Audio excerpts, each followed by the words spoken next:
Inilunsad ngayong araw ang promo sa MRT at LRT tuwing linggo kung saan sa bawat 4 na pasahero, isa lang ang pagbabayarin.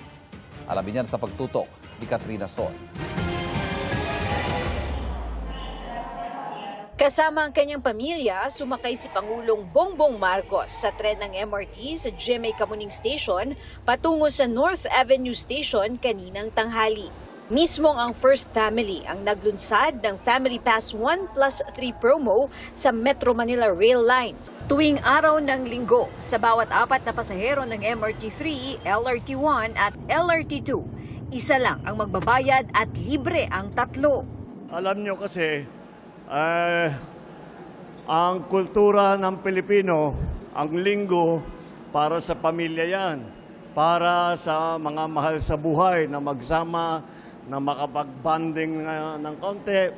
Kaya ginawa namin ay gumawa kami ng programa.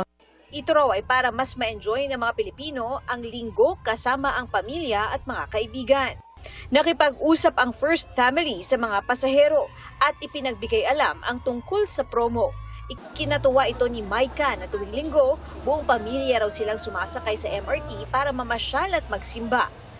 Malaking bagay, makakasave, and very convenient na rin for the family. Mas makaka-spend pa kami pambili ng pagkain ng 2 bata. Malaking tipid din daw ito para sa mag-best friend na sina Ella Aquino at Lani Alvarado.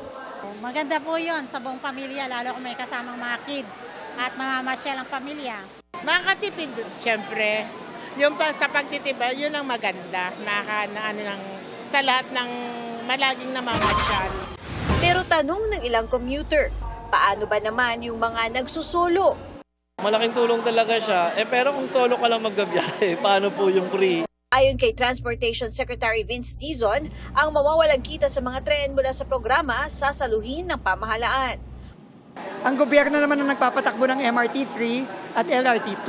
So, mawawalan lang ng dagdag na revenue.